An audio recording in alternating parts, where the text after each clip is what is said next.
यार मैंने खाना खा लिया है, सारा काम भी वाइंड अप कर लिया है। बस अब सो जाता हूँ। बस थोड़ी देर इंस्टाग्राम चला लेता हूँ। यार कितने सारे मैसेजेस आ रखे हैं मुझे इंस्टाग्राम पे। पहले इसको चेक कर लेता हूँ।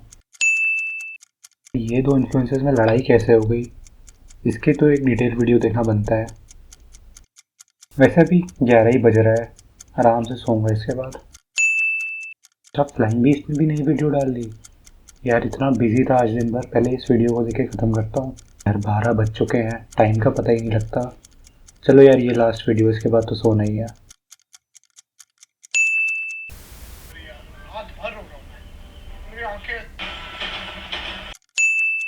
ओह, मिंत्रा पे सेल चल रही है। मेरे शूज़ भी काफ़ी पुराने हो गए यार, वो देखता हूँ यार कोई अच्छे शूज़ अपने लिए। तो यार इसकी भी बंदी बन गई। मस्त यार, बंदी के साथ गोवा घूम रहा होगा ये। में जाए तुम्हारा खानदान और मम्मी कहाँ जा रहे हो? यार रात के 3 बज गए, पता भी नहीं चला। अब यार सो जाता हूँ। तो आप सुबह उठे टाइमली, बट आप कभी भी एनर्जाइज्ड फील नहीं कर रहे। आप पिछली रात को सोने भी गए टाइमली, बट आप कभी डीप स्लीप में जा ही नहीं पाए। आपके मूड डिस्टर्ब रहते हैं, आप कभी अपने वर्क में एफिशिएंट नहीं हैं। तो अगर आप ऐसी प्रॉब्लम्स फेस करते हैं अपने डे टू डे रूटीन में, तो ये वीडियो आपके लिए काफ़ी हेल्पफुल होने वाली है। So hey guys, welcome back to the channel. मेरा नाम है चिन्मय और आज का टॉपिक है why can't you sleep right. तो आज हम उस सारी चीज़ों पे बात करने वाले हैं जिसके वजह से तुम्हारी स्लीप हैम्पर होती है और तुम्हारी एफिशिएंसी अपने काम में, या तुम्हारा मूड, या तुम्हारे रिलेशनशिप्स ख़राब हो रहे हैं। अच्छा, तुम सबको बचपन की एक चीज़ याद तो होगी। जब हम स्कूल में होते थे या फिर हम थोड़े बड़े भी हो गए, तब हमारे पेरेंट्स हमेशा हमें जल्दी उठने के लिए बोलते थे, या फिर अगर हम लेट सो के उठते थे तो हमेशा डांटते भी थे। भाई मेरे पेरेंट्स तो मुझे अभी भी डांटते हैं। तो उस टाइम तो हमें ये लगता था यार ये प्रॉब्ली इनकी कोई आदत है जो ये हम पे फोर्स करना चाहते हैं, या फिर ये बस इतनी सी बात है कि हम अपने स्कूल के लिए लेट ना हो या फिर हम अपने ऑफिस के लिए लेट ना हो, तो इसलिए हमें जल्दी उठना चाहिए। बट क्या रियलिटी में ये इतनी शैलो बात है? क्या ये टॉपिक इतना सिंपल सा है सुबह उठने का? तो मैंने इस टॉपिक पे काफ़ी रिसर्च करी है और जो मेरे सामने आया उससे लगता है कि ये इतनी सिंपल सी और इतनी शैलो बात नहीं है। There is a deep science related to this topic. Yes, science! तो चलो मैं तुमसे एक क्वेश्चन पूछता हूँ। तुमने कभी सोचा है कि ऐसा क्यों होता है कि इंसान दिन में ही काम करता है और रात में ही क्यों सोता है? या फिर रात का टाइम ही हमने सोने के लिए क्यों स्पेसिफाई करा है और दिन में ही हमें उठना क्यों है? कभी ऐसा आपने सोचा है? या फिर ये सिर्फ हमारे साथ ही क्यों, बल्कि जितने भी जानवर हैं उनमें भी देखा जाता है? तो इसका यार जवाब है सर्केडियन रिदम। अब यार ये वर्ड सुनने में तो काफ़ी कॉम्प्लिकेटेड सा लग रहा है, बट मैं इसको तुम्हारे लिए काफ़ी सिंपल वे में एक्सप्लेन करने का ट्राई करता हूँ। तो यार तुम्हारी बॉडी में ना, ऐसा समझ लो एक टाइमर होता है, या फिर तुम्हारी बॉडी की एक अपनी क्लॉक होती है जिसको हम सर्केडियन रिदम के नाम से जानते हैं। तो यार सर्केडियन रिदम को तुम ऐसे समझ लो कि तुम्हारी बॉडी में यार एक 24 आवर की साइकिल चलती है जो डेली बेसिस पे तुम्हारी बॉडी में रन करेगी, और वो एक फिक्स पैटर्न पे ही हमेशा वर्क करती है। तो यार हमारी बॉडी में कोई फिजिकल क्लॉक कैसे हो सकती है? तो यार सर्केडियन रिदम कोई तुम्हारी फिजिकल क्लॉक नहीं है, बल्कि तुम्हारी बॉडी के हर एक ऑर्गन या हर एक सेंसर काफ़ी सिंक में काम करते हैं आपस में। ये काफ़ी को रिलेटेड होते हैं एक दूसरे से।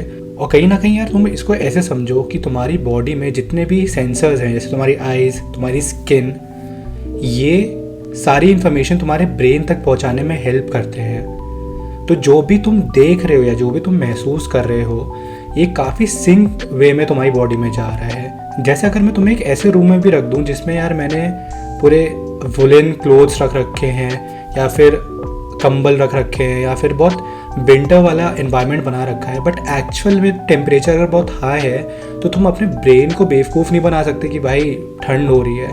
तुम्हारी स्किन और तुम्हारे बाकी की जितने भी रिसेप्टर्स हैं तुम्हारे ब्रेन तक ये इन्फॉर्मेशन पहुंचा देंगे कि भाई एक्चुअल में गर्मी है। ठीक वैसे ही तुम्हारी सर्केडियन रिदम मेंटेन करने के लिए जो one of the most important organ होता है वो तुम्हारी आइज़ होती है। आइज़ हमारी बॉडी की काफ़ी इंपॉर्टेंट सेंसर्स में एक होती है, और तुम्हारे आइज़ के रेटिना में एक बहुत स्पेशल काइंड ऑफ सेल्स मिलते हैं जिनको हम कहते हैं फोटोसेंसिटिव रेटिनल गैंग्लियंस। अब इन सेल्स का मेन काम क्या होता है कि तुम्हारे सराउंडिंग में जितनी भी लाइट है उसका सिग्नल तुम्हारे ब्रेन तक पहुंच पाए। अब यार जो ये सिग्नल्स है ना, इन्हीं के थ्रू तुम्हारी बॉडी को कहीं ना कहीं पता चलता है कि यार ये उठने का समय हो चुका है और या फिर ये अब सोने का टाइम है। तो आप लोग सोच रहे होंगे कि मैं अचानक ऐसे बाहर क्यों आ गया, क्योंकि जो हमारा नेक्स्ट टॉपिक है ये सन से रिलेटेड है। तो मैंने आपको पहले बताया था कि हमारी बॉडी में जो सर्केडियन रिदम होती है वो एक नेचुरल क्लॉक का काम करती है हमारी बॉडी के लिए। और हमारी बॉडी में एक काइंड ऑफ सेंसर्स होते हैं जिनका नाम ज़ाइटगेबर्स होता है, जो हमारी बॉडी को एक सिग्नल भेजते हैं कि when it's the time to wake up. और ये सिग्नल्स वो तब भेजते हैं जब हमारी बॉडी सनलाइट के एक्सपोजर में आती है।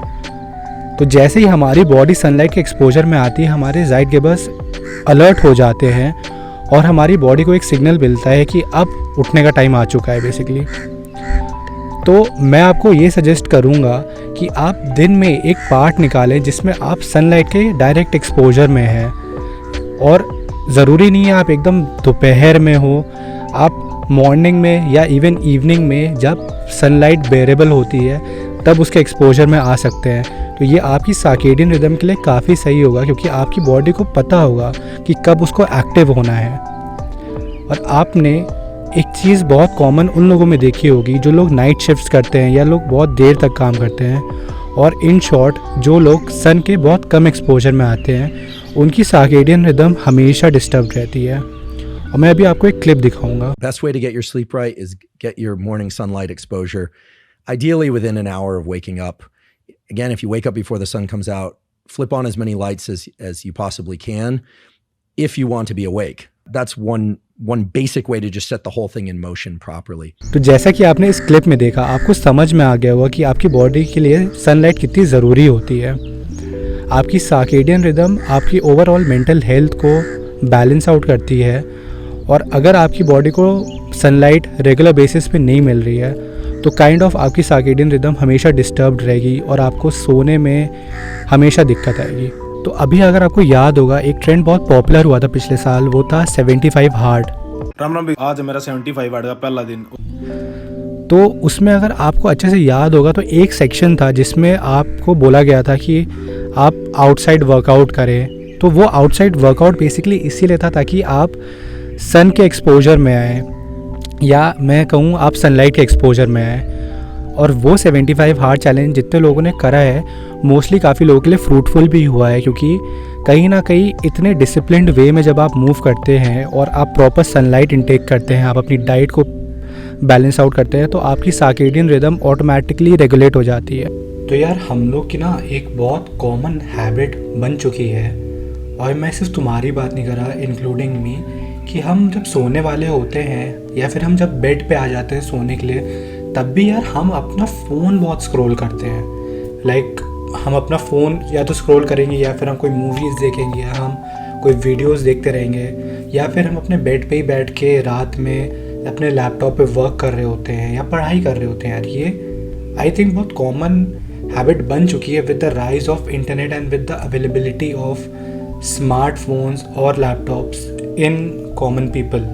तो यार सीधी सीधी बात ये है कि अगर तुम सोने के टाइम भी अपने आइज़ को या अपनी बॉडी को लाइट के एक्सपोजर में इतना ज़्यादा रखोगे तो तुम्हारी बॉडी को कभी पता ही नहीं चलेगा यार कि वो टाइम सोने का है या फिर वो टाइम जगे रहने का है।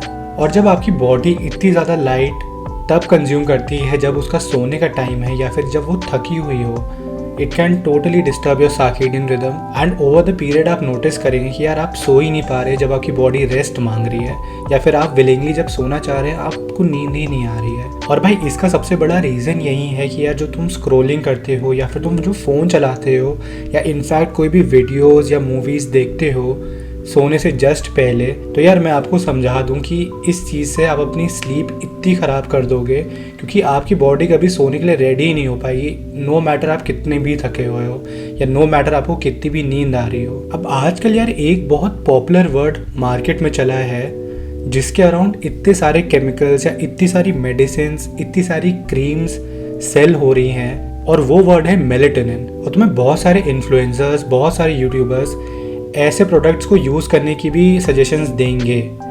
और मैं भी अभी इस वीडियो के आगे तुम्हें बताऊंगा कि यार एक्चुअली में क्या ये केमिकल्स या ये प्रोडक्ट्स तुम्हारे लिए हेल्पफुल होंगे भी या नहीं। तो यार पहले समझते हैं आखिर मेलेटोनिन होता क्या है। अब जो ये मेलेटोनिन नाम का सब्सटेंस है ना, ये काफ़ी हद तक लाइट से रेगुलेट होता है। और यार इंसानों में ना ये मेलेटोनिन ज़्यादा तब प्रोड्यूस होता है जब वो अंधेरे में रहते हैं, या फिर फॉर अ बेटर वर्ड जब वो लाइट के एक्सपोजर में कम होते हैं। मेलेटोनिन ही एक्चुअली वो रीज़न है जिसकी वजह से तुम्हें नींद आती है, या फिर जिसकी वजह से तुम्हारी नींद रेगुलेट या तुम्हारी नींद की क्वालिटी अच्छी होती है। और ह्यूमंस में यार ये मेलेटोनिन प्रोडक्शन जो है ना, वो लेट इवनिंग आवर्स या डार्क आवर्स में ही आते हैं।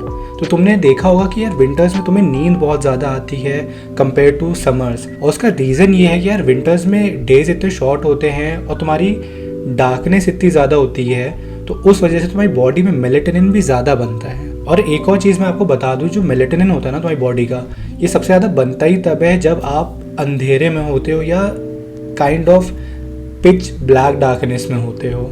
और जैसे ही सुबह होती है या फिर आप लाइट के एक्सपोजर में आ जाते हो, ये मेलेटोनिन प्रोडक्शन आपकी बॉडी में कम होता चला जाता है।